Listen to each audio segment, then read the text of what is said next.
pensé enseguida en un espectro.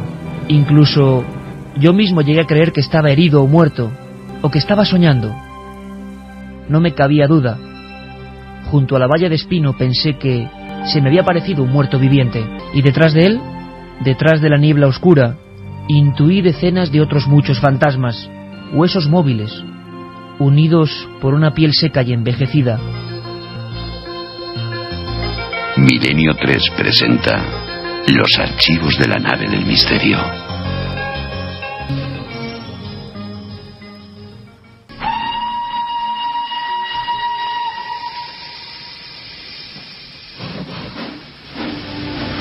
La oscuridad de aquel vagón era tan densa que no podía ver mi propia mano extendida.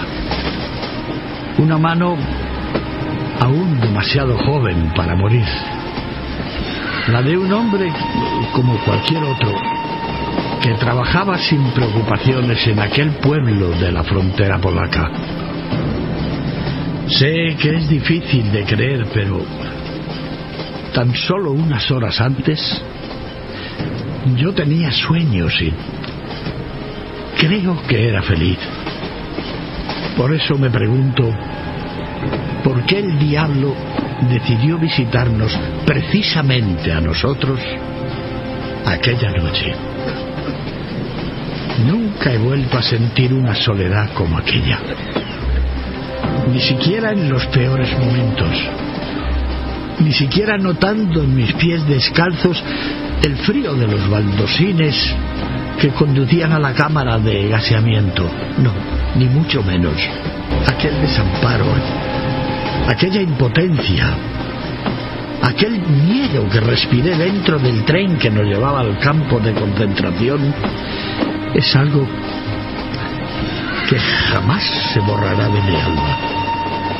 Éramos cientos, embozados en mantas como perros malheridos, sin hablar, mirándonos con nuestras pupilas empequeñecidas, convertidos en ovillos humanos, intentando escondernos en nuestro propio regazo para hacernos invisibles, cerrando los ojos para creer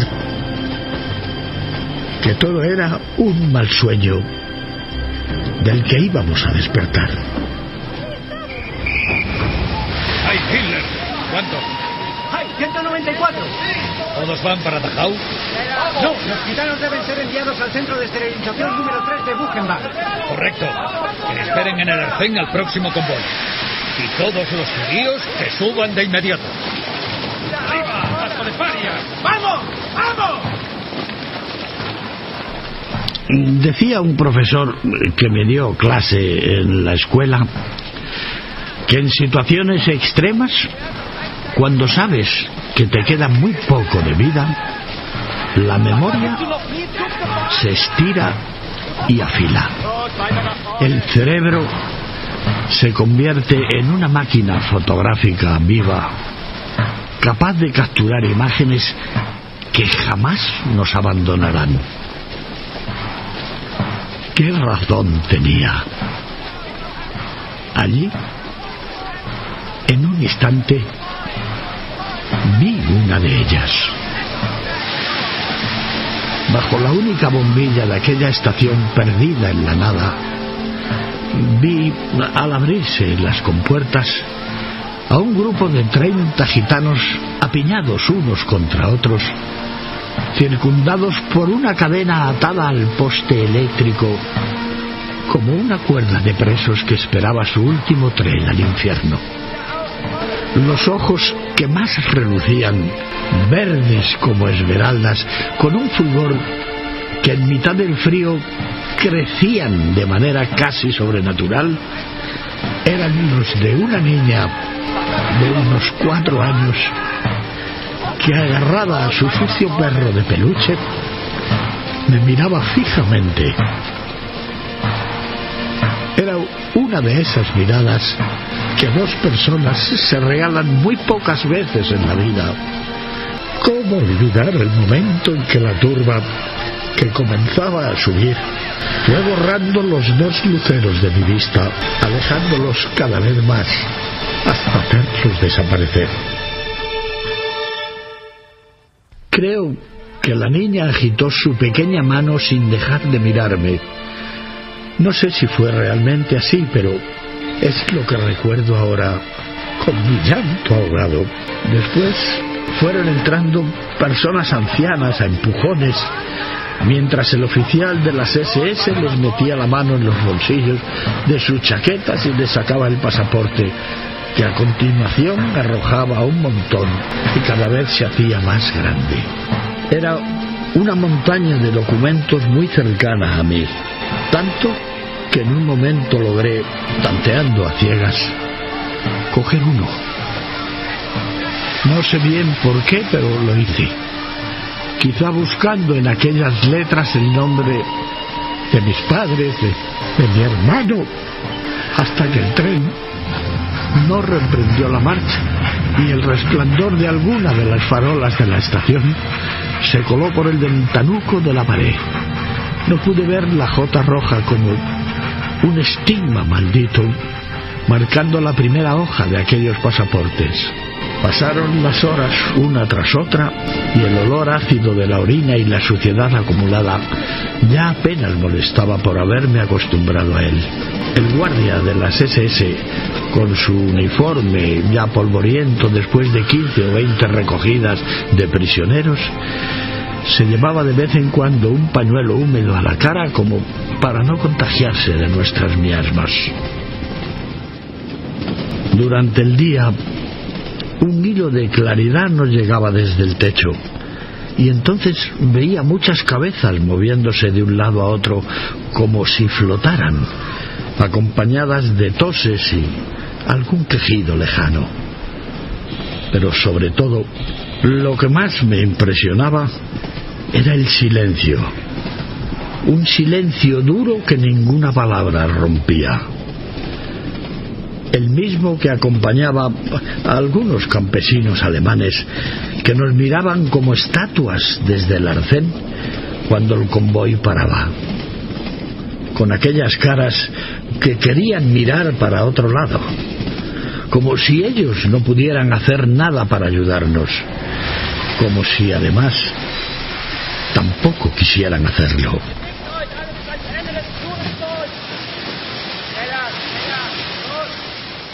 Ratas judías, sean bienvenidas a Dachau. Aquel nombre retumbó en mis sienes y se quedó para siempre dentro de mi alma como un parásito de muerte. Cuando me puse en pie, tenía las piernas entumecidas y la sangre, agolpada y dormida, me hormigueaba por todo el cuerpo. Pero en aquel instante no tuve miedo ni sentí dolor. Solo pensaba en aquellos ojos verdes de la niña gitana, aquellos ojos que quizá a aquellas horas ya estarían cerrados para siempre. Hemos reinterpretado algunas notas que nos llegaron del último legado del prisionero 13009. Él nació en Jebadne, una remota aldea polaca que pasó a la historia de la criminología por un extraño suceso. Lo hemos descubierto ahora, tiempo después, indagando sobre los mensajes que nos dejó este hombre.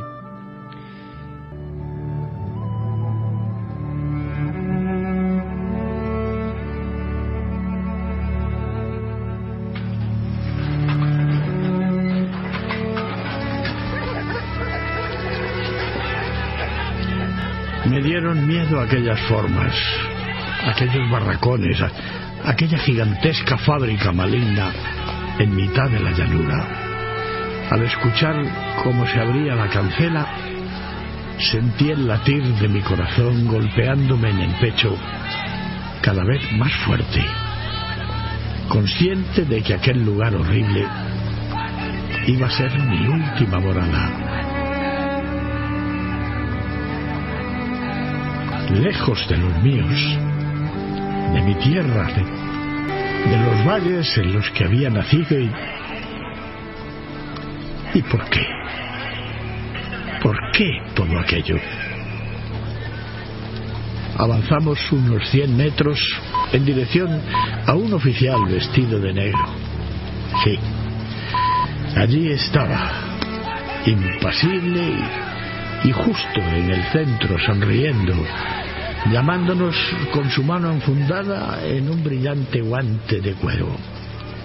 En aquel instante tuve una visión por las horas sin probar bocado ni gota de agua, pero era una visión tan real como los grilletes que atenazaban mis tobillos. Sí, lo reconozco. Vi como sobre la cabeza de aquel hombre, bajando desde las alturas, otra mano tiraba unos dados sobre todos nosotros, como si un capricho divino hubiese decidido nuestro futuro, en un macabro juego que no podíamos entender.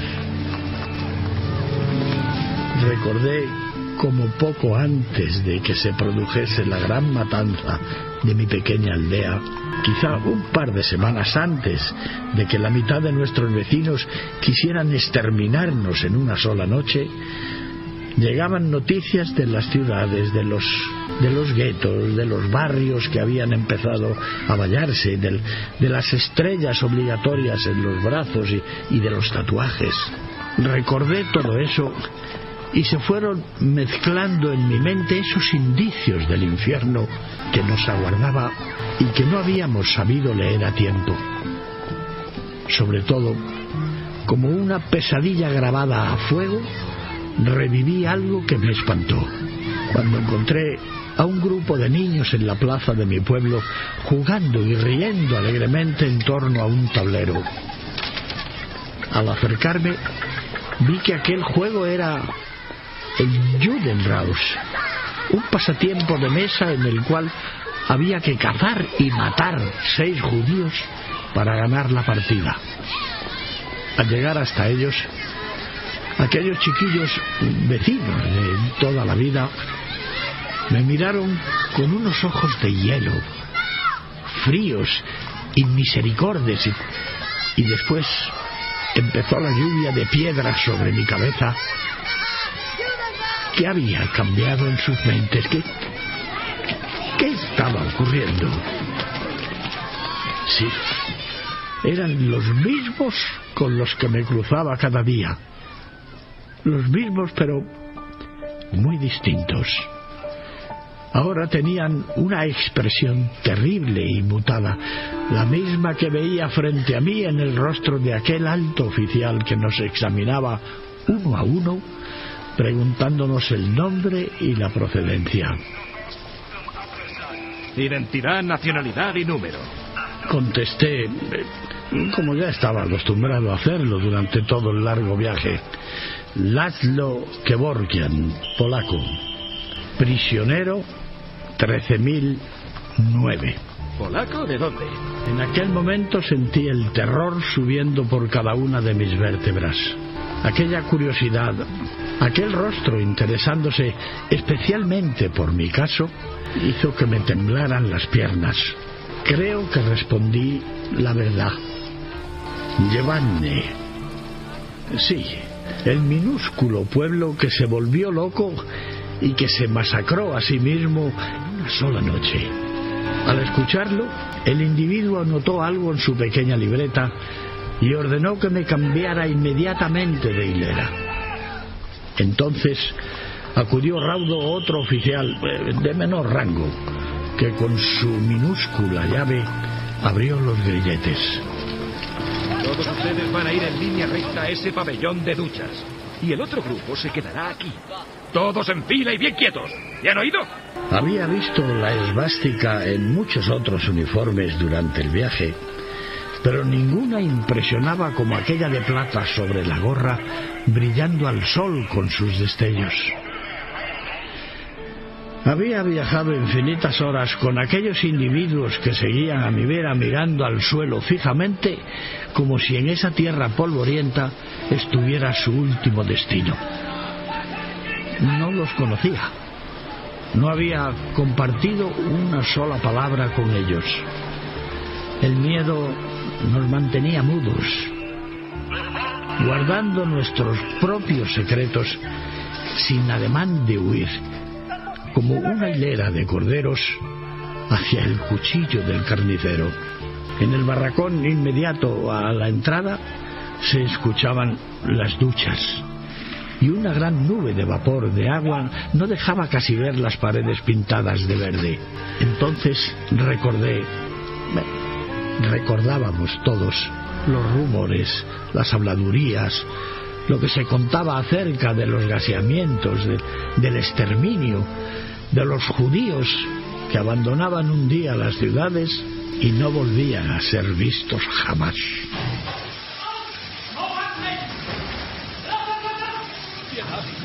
¡Piedad!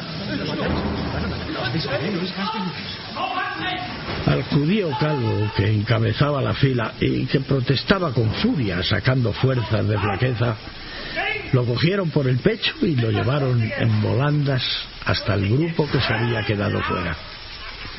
Entonces creo que todos dudamos qué hacer. ¿Forzar la salida? ¿Seguir hacia adelante? Ya bajo el chorro del agua escuché afuera los disparos uno tras otro, recreándose en el proceso. Estaban fusilando a todos junto a la misma tapia. El agua hervía, pero yo temblaba. Temblaba por la posibilidad de empezar a notar esa asfixia que decían que se sentía cuando el gas letal empezaba a hacer efecto. Me frotaba la espalda, los brazos con fuerza, esperando que la piel empezase a separarse de la carne tal y como decían que ocurría. Pero no pasaba nada. Y mientras tanto, afuera seguía aquel carnaval de la muerte. Tira el jabón ahora mismo, compañero. ¿Acaso no sabes lo que es esto? Aquel hombre barbado apareció como un espectro entre el vapor. Y yo le hice caso, espantado al saber que aquello estaba hecho con la grasa de los nuestros, con grasa judía recién cocida en el horno crematorio.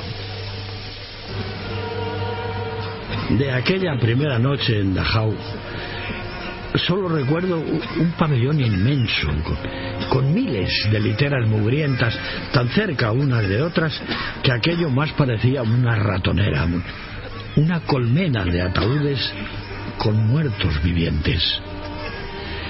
No me habían matado por la intervención en último momento de aquel doctor Mengele, o quizá por haber dicho el nombre de mi pueblo en el instante preciso, o tal vez porque los dados del destino dentro de mi infortunio me sonrieron por una sola vez. Solo sé que aquella noche no pude conciliar el sueño, girando sobre mí mismo, envuelto en una pesadilla que, sin saber por qué, se repetía una y otra vez, como una canción maligna que desde aquella noche maldita me acompañaría para siempre, encajada en lo más profundo de la memoria.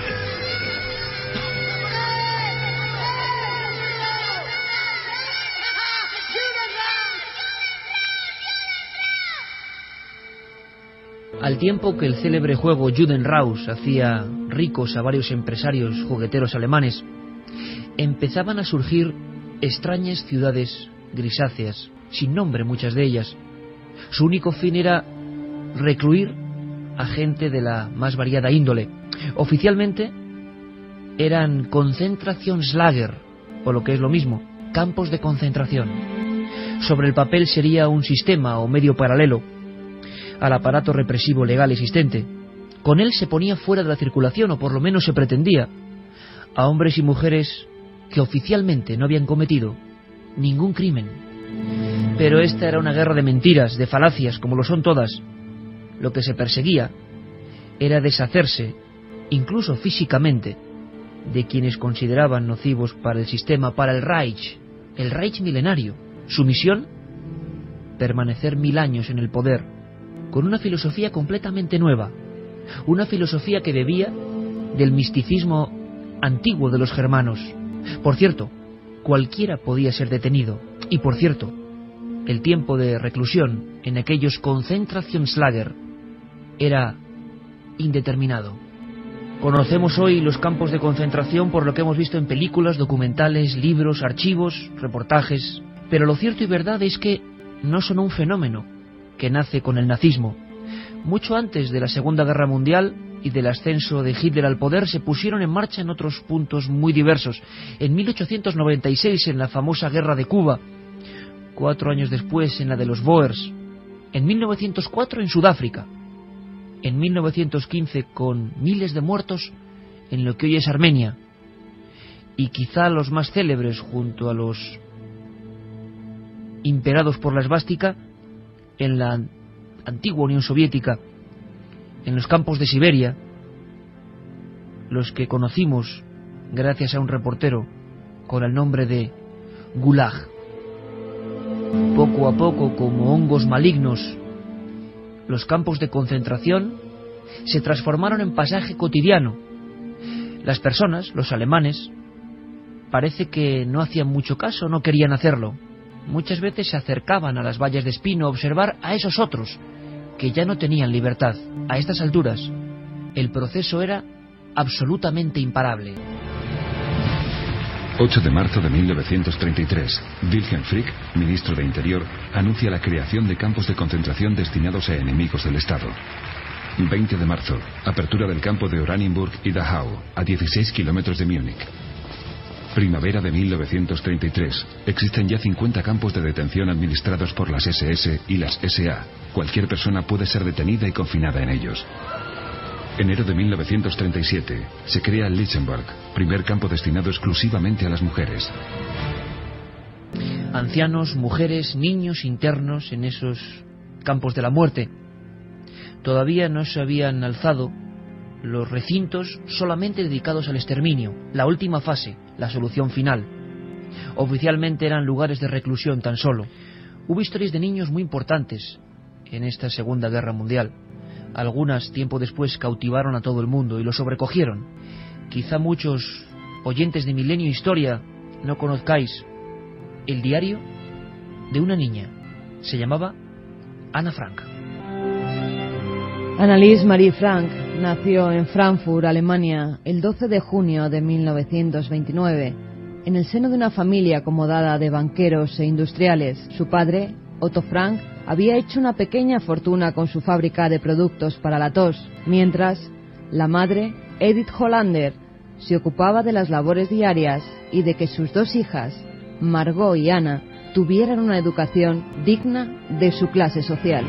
Cuando en marzo de 1933 el Partido Nacional Socialista fue elegido para dirigir el Consejo Municipal de Frankfurt, las cosas empezaron a complicar para los judíos. En ese mismo momento, el cabeza de familia decidió que lo mejor era trasladarse a Holanda. Allí había recibido una oferta para construir una fábrica dedicada a la producción de jabones y también de gelatinas.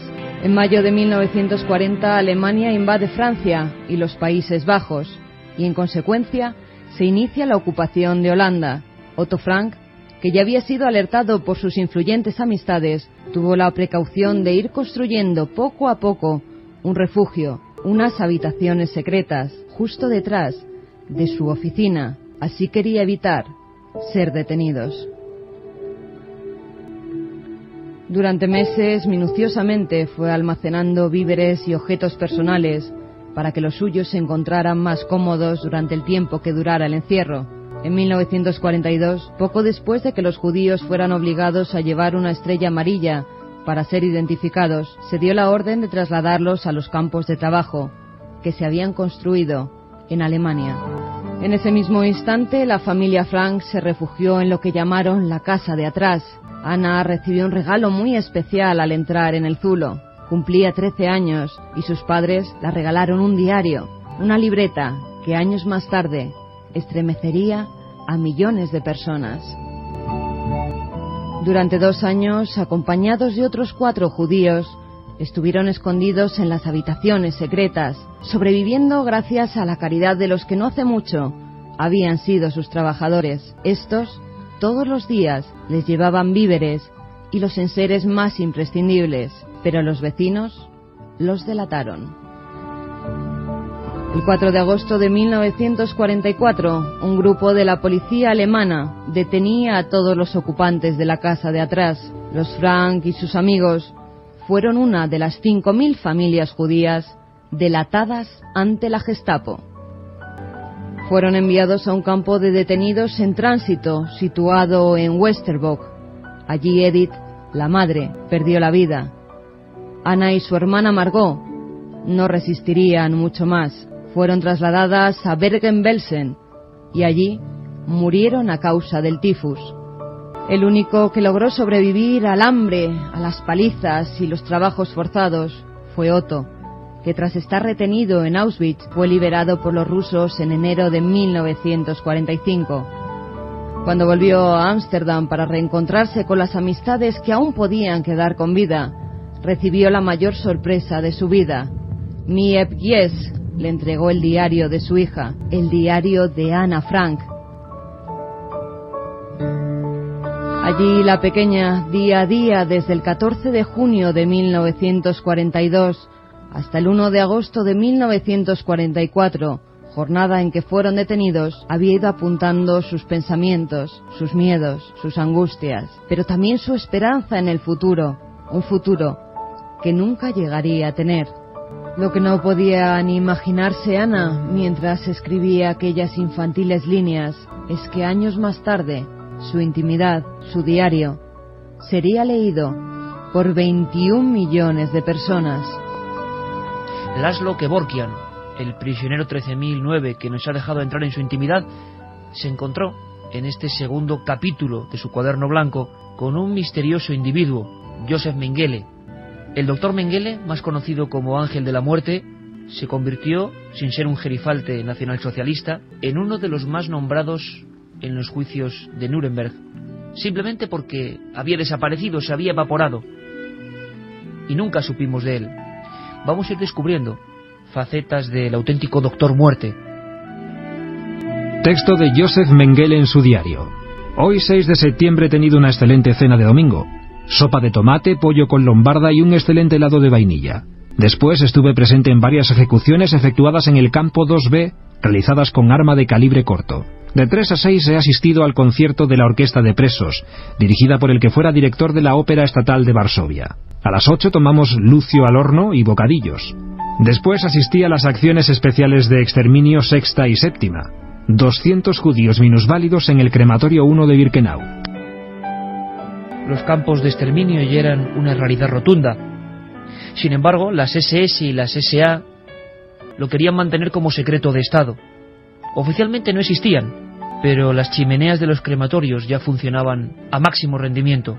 En ellos murieron 4 millones de seres humanos, y 2, sin llegar a los hornos, simplemente por las condiciones de salubridad, por los trabajos forzados y por el hambre. Tengo ante mí una lista del terror, de la crueldad humana llevada al máximo. Algunos nombres han pasado a formar parte de nuestro acervo cultural y dan miedo. Imaginamos cómo resuenan en las sienes de quienes los vivieron, de quienes pasearon por ellos. Nombres como Treblinka, Chelmno, Subibor, Madjaniec, Lublin, y sobre todos ellos, por encima de todos, el lugar donde perdieron la vida 1.700.000 personas, instalado como una fábrica mortal en un entorno que los propios polacos consideraban casi el más allá, Auschwitz. Liberado por las tropas soviéticas hace ahora 60 años, el espanto que produjo en los primeros militares que llegaron hasta allí recorrió como un auténtico latigazo de horror todo el mundo.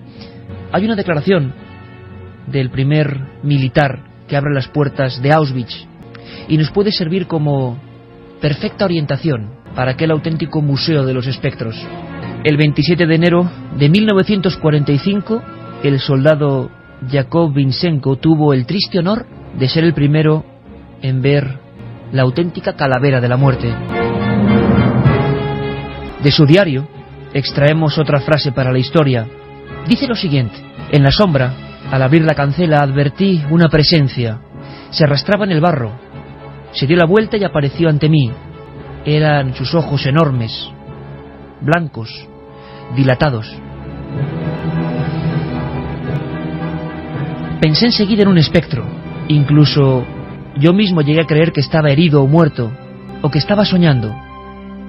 No me cabía duda.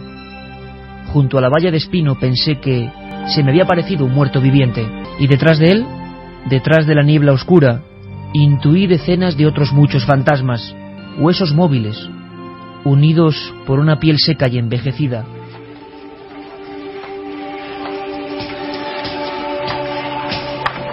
Nos daban un pan redondo y un poco de margarina. A veces una patata cocida. Lo devorábamos sin hablarnos, casi sin mirarnos unos a otros, permaneciendo de pie junto a los camastros. Después, bajo el sol, solo con un pozal de agua para compartir entre 20 o 30 prisioneros. Pasábamos las horas picando el granito de la cantera de Dachau. Y aquel sonido, aquel martilleo que no puedo sacarme de las sienes, era lo único que se escuchaba durante toda la jornada. Ni una palabra, ni siquiera un llanto, solo aquel repicar hasta que alguien, de pronto, caía como un fardo al suelo. ¡Levántate! ¡He dicho que te levantes, escoria! Prisionero 8153. Otra rata muerta. Hay que ver lo poco que aguantan estos judíos. Y vosotros erais la raza elegida. Siempre que alguien moría por inanición, asfixia por inhalación de polvo o reventado por los trabajos forzados, veíamos cómo lo recogían de pies y manos y simplemente lo dejaban caer en un foso abierto un poco más allá.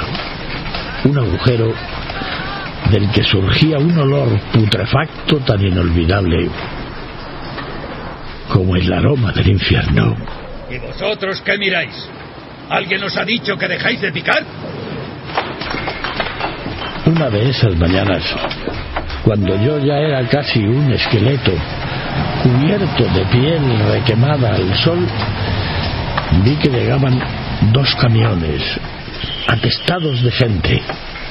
Recuerdo que pararon frente a nosotros, justo bajo aquellas letras siniestras, una K y una Z, que significaban concentración lager, o lo que es lo mismo, campo de concentración. ¡Silencio! ¡Ahora mismo! Efectivamente eran combatientes y población civil capturada en el avance de los nazis en territorio soviético. Sus pieles blancas, casi lechosas, contrastaban con nuestra mugre, y sus ojos azules parecían secos, sin brillo, desprovistos de cualquier atisbo de vida. De pronto sucedió algo que no olvidaré jamás. Un miembro de las SS, sin ni siquiera dejarles bajar del camión, se acercó en línea recta con una manguera amarillenta y entonces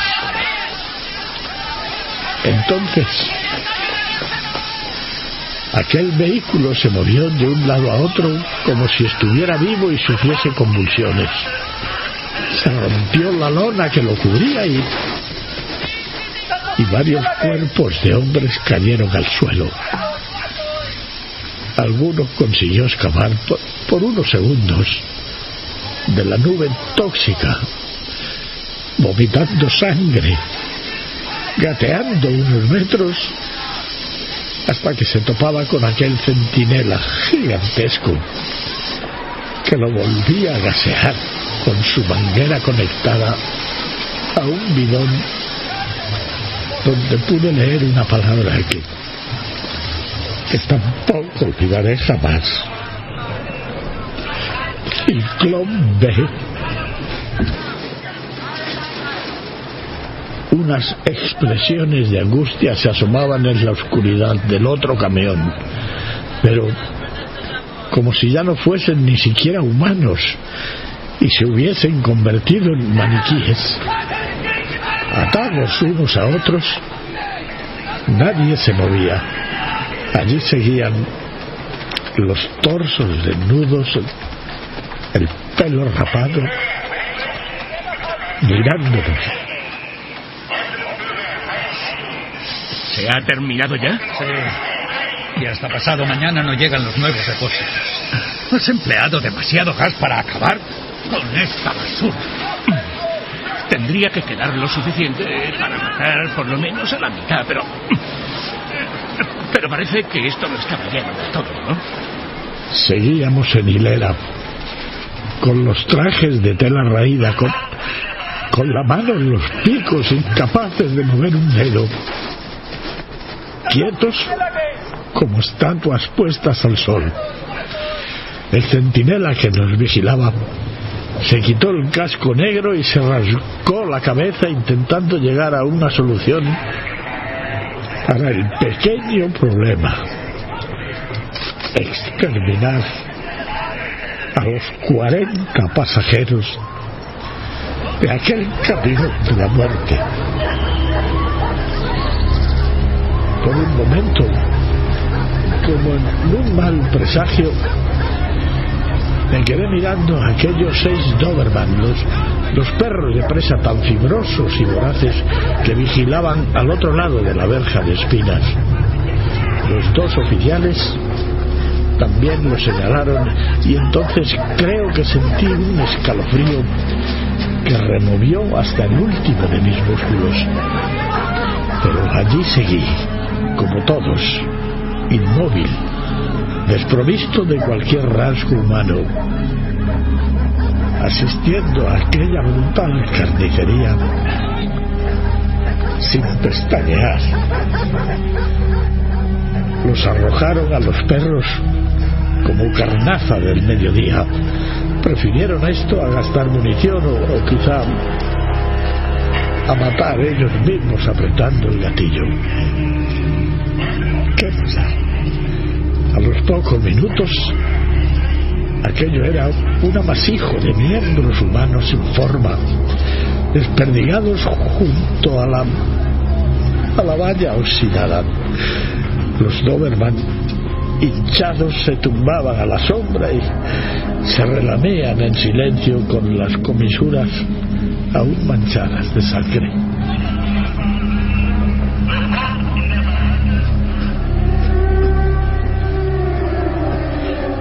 Aquella noche, el silencio dentro de nuestro barracón fue muy especial, como un muro que no derribarían ni todos los malditos picos del mundo. Un muro de granito, imposible de penetrar, que nos hacía daño en la conciencia.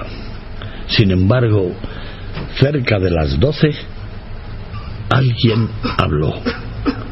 Era Oleg, un muchacho que hasta entonces casi creíamos mudo. Ya es mala suerte. En mi tierra dicen que los dados del demonio están trucados. Y además, siempre sus números nos tocan a los pobres. Eran todos compatriotas míos, todos rusos como yo. Ya es mala suerte, amigo. Pasar 2 veces por el mismo infierno, 2 veces por campos de la muerte. Oleg Volkov, 29 años, natural de la industriosa ciudad rusa de Voronezh.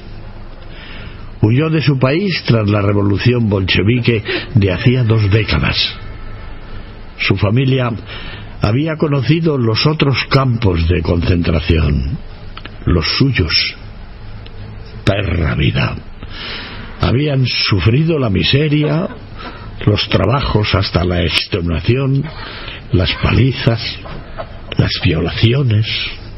El Gulag no se olvida fácilmente. Da igual el gobernante, las ideas, rusos, alemanes, alemanes, rusos. El mal, amigo Kevorkian, el mal es quien domina este mundo. Créeme. Oleg, según me contó aquella larga noche, Se marchó de su país inmenso y frío y acabó en Polonia. Allí, perseguido por la Gestapo, tras la invasión y declaración de persecución a los homosexuales, fue atrapado hacía 6 meses. En ese tiempo había perdido 25 kilos y había sido violado por los centinelas más de 100 veces. Quizá por eso sus ojos ya no tenían brillo, igual que ocurría con los de sus compatriotas, transportados en los 2 camiones que aquella mañana llegaron a visitarnos. Homosexual. Eso es todo. Por eso yo aquí. Y después me brindó aquella sonrisa helada, aquella mueca trágica, riéndose de su maldita suerte, aquellas arrugas prematuras provocadas por la tensión de ser ultrajado en cualquier momento. Entonces, sin dejar de escucharle, en aquella oscuridad del barracón 3 de Dachau, me fui durmiendo lentamente, derrotado por el cansancio. Poco a poco, en ese terreno de única libertad que nos quedaba, empecé a soñar con una música.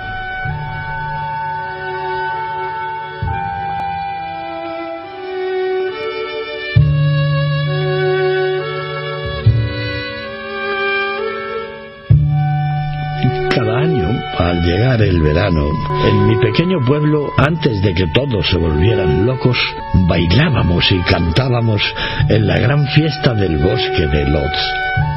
Y aunque no quisiera, no pude evitar recordar aquel ritual adolescente que ahora me daba asco y vergüenza. Perseguir al invertido acabó siendo un juego, un miserable pasatiempo que practicábamos gustosos, humillando al otro, sintiéndonos superiores, pisoteando su dignidad, así año tras año, jactándonos de nuestras capturas, orgullosos de ser judíos, muy hombres, que no querían miserables maricas entre los suyos.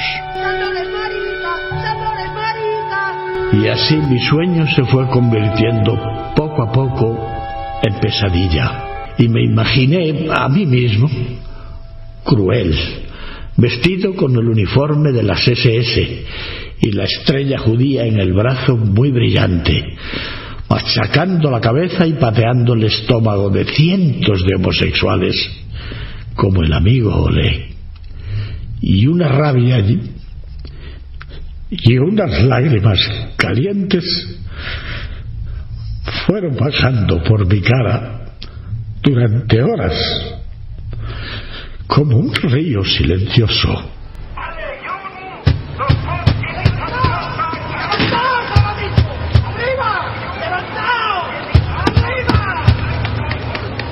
Desperté, aunque era plena noche.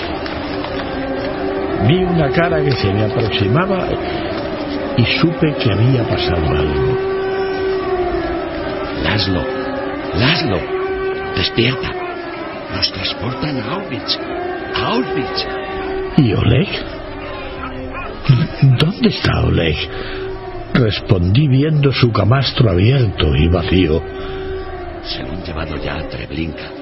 Dicen que ya está acabado un horno crematorio para homosexuales y disminuidos. A los judíos polacos nos llevan a Auschwitz. Vístete. Quise preguntar si el lugar a donde nos transportaban también era uno de esos campos de exterminio donde morían miles de personas al día. Pero no me atreví y nos quedamos allí durante un minuto eterno, mirándonos muy fijamente, como si no hiciese falta hablar. ¡Vamos, vístete!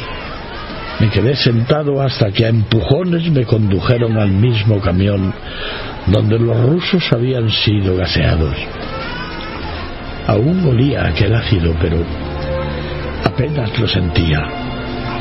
En mi mente seguía escuchando como una vieja cinta sonora los cánticos de los niños, esas voces que me perseguían, alemanas, judías, crueles voces de niños y jóvenes de otro tiempo, que son embriones de odio siempre vivo, de odio creciente, de odio que nunca muere.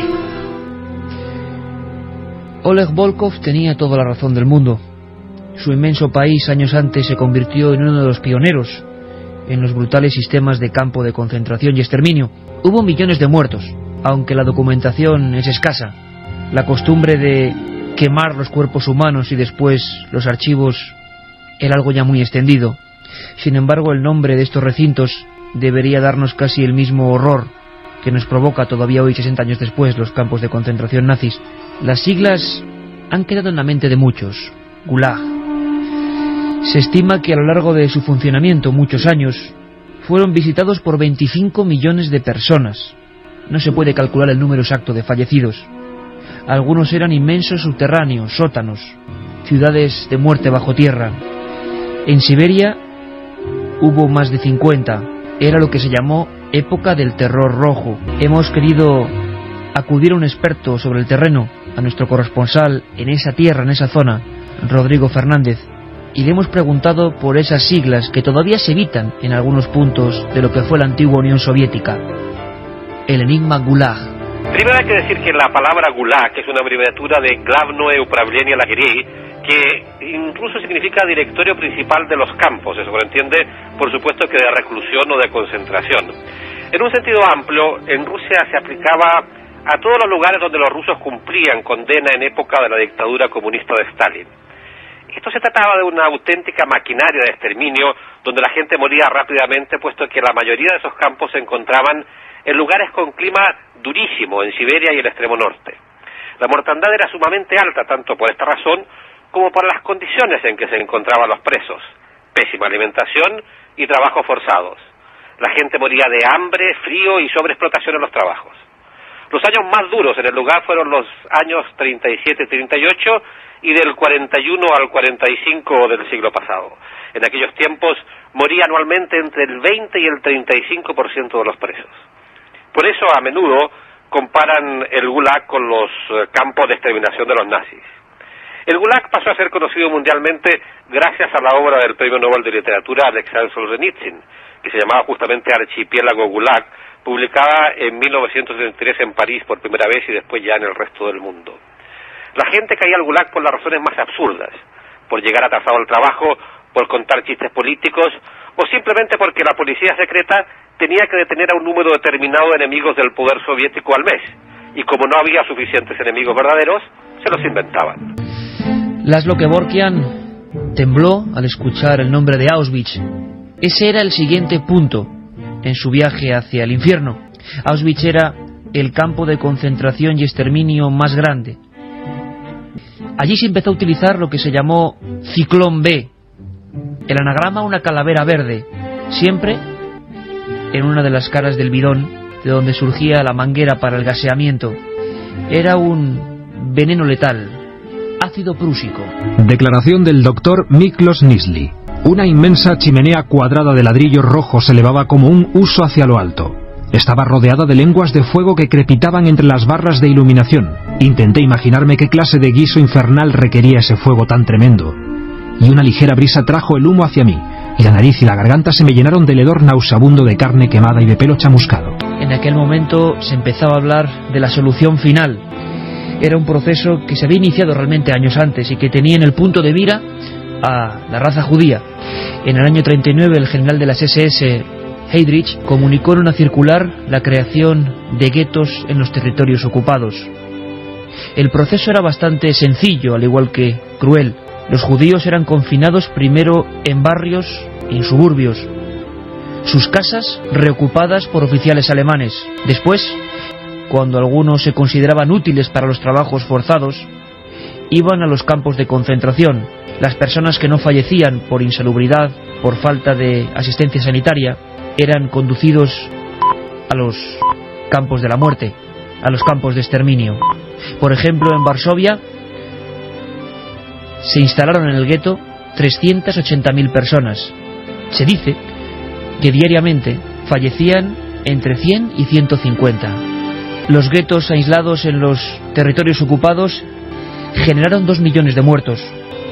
Había comenzado una maquinaria imparable, la de la destrucción moral de los judíos. Mayo de 1935. Los judíos son apartados del servicio militar. Agosto de 1935. Boicot y exclusión de los lugares de servicio público. Agosto 1938. Las mujeres deben de añadir Sara a su nombre de pila y los hombres Israel con el fin de ser identificados. Octubre de 1938. Los pasaportes judíos son sellados con una J roja. Noviembre de 1938. 30.000 judíos son enviados en plena noche a diversos campos de concentración. Enero de 1939. Hitler anuncia que una guerra mundial significaría la eliminación de la raza judía de Europa. 1 de septiembre de 1941. Todos los judíos mayores de 6 años han de llevar la estrella amarilla en el brazo. Las mujeres han de entregar todas sus joyas. Se impide emigrar del país. 1942. Ya funcionan a pleno rendimiento varios campos de exterminio en todos los territorios ocupados por el Reich. Mayo de 1943. Berlín es declarada zona libre de judíos. Muchas veces los prisioneros que llegaban a Auschwitz, la primera persona a la que veían era el doctor Joseph Mengele, un hombre de vida agitada y cruenta y final no menos misterioso. Algunos supervivientes no pueden olvidar su cinismo, su frialdad, la manera en que incluso saludaba o daba la mano a las damas que bajaban de aquellos trenes cargados de víctimas. Algunos jamás pudieron olvidarlo. Declaración de un superviviente polaco liberado de Birkenau. Observábamos la forma hipócrita con que Mengele trataba a las mujeres y niños que se apeaban del tren. «Señora», les decía, «tenga cuidado con su niño que va a coger un resfriado. Déjelo mejor con esta dama y después podrá recogerlo en la guardería». Así era el doctor, inexorable, capaz de tratar de manera amistosa a quienes serían polvo y humo apenas 6 o 7 horas después de aquel encuentro. Joseph Mengele y su delirante mundo de experimentos es el ejemplo del científico nubilado por sus ideas de supremacía racial. Ideas llevadas al último extremo. En Auschwitz-Birkenau, en esa zona remota e inhóspita para los propios polacos, encontró su ilimitado laboratorio humano. Joseph Mengele, un hombre de vida muy cruenta y final absolutamente enigmático. Joseph Mengele nació el 11 de marzo de 1911 en el seno de una familia católica bávara. Karl Mengele, su padre, fue el que le inculcó el interés por la investigación. Junto a su hijo se encerraba en el laboratorio e inventaban máquinas que permitieran automatizar las labores agrícolas. Años más tarde, en los campos de Auschwitz, Joseph haría lo mismo con sus microscopios, imbuido en un macabro proyecto de investigación. En 1930, Mengele ingresó en la Universidad de Múnich. Allí quedó impactado por la figura de Hitler, tras escuchar un discurso de este sobre la superioridad de la raza germana. En ese tiempo, muchos estudiantes se unieron al movimiento nazi y a su concepto místico del pueblo alemán. El antisemitismo ganaba adeptos y la comunidad científica se centraba en la pureza hereditaria, la eutanasia, esterilización de los indeseables y superioridad racial mediante la eugenesia o buenos genes. Mengele se unió en 1934 al partido nazi, se trasladó a la Universidad de Frankfurt y comenzó a investigar en el Instituto de Herencia Biológica e Higiene Racial, bajo la tutela del doctor Ottmar von Becher, especialista en genética, mediante la cual se crearía la raza superior. Publicó un artículo sobre los genes y los niños, concentrándose sobre todo en el estudio de los gemelos. Pasados varios años, se ofreció voluntariamente como médico en los campos de concentración. Los doctores que trabajaban en ellos podían decidir cuándo un prisionero era llevado a la cámara de gas, si se le destinaba a experimentos o si, por el contrario, era utilizado en trabajos forzados. Mengele estaba interesado en el genotipo humano rubio de ojos azules. Se mostraba fascinado por ellos e incluso corría el rumor de que tenía una colección de ojos humanos colgada de las paredes de su oficina. Las investigaciones de Mengele tenían un fin: lograr la absoluta perfección de la raza aria y asegurar su reproducción. Inyectaba en las venas toda clase de sustancias como fenoles, cloroformo, nafta y hasta insecticidas. Algunas veces, directamente, lo hacía en el corazón. Mataba para hacer autopsias, realizaba vivisecciones, es decir, autopsias a hombres vivos para así estudiar los límites de resistencia a los traumas y el dolor en los seres humanos. Cada día morían a sus manos más de 60 personas. El ángel de la muerte tenía una especial predilección por los gitanos. Fueron otro de los grupos más perseguidos y se cuenta que miles de niños fueron pasto de sus incontrolados experimentos. Algunos rozan la ciencia ficción, pero desgraciadamente son reales. Le obsesionaba la posibilidad de cambiar el cromatismo ocular, por eso inyectaba diversas sustancias en las córneas y el 90% de las veces, según se destaca de sus propios cuadernos de investigación, más de 2000 páginas, dejaba ciegos a los bebés. En otras ocasiones ataba a dos gemelos, los cosía con hilo de sutura médico por la espalda. Poco a poco la herida se infectaba. Quería saber cuál de los dos resistía más al proceso de la gangrena. A veces tenía un buen día y a veces todo lo contrario. En uno de estos últimos, el 3 de noviembre de 1943, con música clásica, ordena que se fusilen a 18.000 presos. Tuvo un hijo llamado Rolf, nacido en 1944. Un hijastro suyo tuvo la macabra idea de ponerle su apellido a una empresa, Mengele. Se supone que en su huida pasó por España y después el rastro se va perdiendo. Sin embargo, lo que parecen leyendas, extracciones de una historia más o menos exagerada, no lo es tanto si vamos a los documentos y a las declaraciones de algunos prisioneros de aquel laboratorio abierto llamado Auschwitz. Uno de ellos era Wexner Hanku. Llegó a ver con sus propios ojos, nunca mejor dicho, algo horrible. Declaración del prisionero Wexler Hanku. En junio de 1943 fui al campo de Birkenau. Vi una mesa de madera, sobre ella había muestras de ojos. Cada uno de ellos llevaba un número y una letra. Los ojos eran desde el amarillo pálido hasta el azul claro, verde y violeta. Los había pinchados en la pared, como si fueran mariposas. En aquel momento pensé que me había muerto y que ya estaba viendo el infierno. Cada día llegaban carromatos, trenes repletos de sus cobayas preferidas. Como decíamos, los gitanos fueron especialmente seleccionados por Joseph Mengele, el Doctor Muerte. Rumanos, húngaros, copan los primeros lugares de personas viviseccionadas. Y es que esta etnia, aunque sea menos conocido que el caso judío, fue especialmente perseguida por los nazis. Los consideraban el arquetipo de lo contrario a lo que se perseguía, la raza aria. Curiosamente, el propio Mengele, en sus escritos, se ríe de que él más bien parece un gitano. Sin embargo, quiero conseguir todo lo contrario. Noviembre de 1934. Gitanos y negros no pueden contraer matrimonio con alemanes. Junio de 1936. Orden del Ministerio de Interior contra la plaga gitana y creación del campo de Marsan, al este de Berlín. 29 de junio de 1939. 4.000 mujeres gitanas son deportadas a Ravensbrück y Himmler decreta prisión para todas las adivinas. Marzo de 1941. Esterilizaciones en masa a mujeres consideradas indignas de reproducir en Ravensbrück y Auschwitz. 1944. Gaseamiento de 3.000 gitanos en una sola noche en el campo 3 de Auschwitz. 1963. El Tribunal de la República Federal Alemana reconoce también a los gitanos con la categoría de víctimas del nazismo. Mengele, como fue el caso de Martin Bormann o otros altos funcionarios del organigrama de la esvástica, desaparecieron repentinamente. Nadie sabe dónde fueron y solamente quedan restos de sus experimentos médicos. Nadie sabe tampoco cómo fue su escapatoria, cómo la ejecutó, si contó con ayuda, por ejemplo, de España. Se dice que pernoctó en Levante una noche en un barco dispuesto a huir hacia Sudamérica. Su escapatoria fue al parecer una odisea. Se supone, a día de hoy es la última investigación, que en 1985 apareció su calavera en un monte de piedad forense cerca de Sao Paulo. Antes 25 años antes se hablaba de él como una sombra, como un espectro. En muchos países se aseguraba que estaba el auténtico Mengele.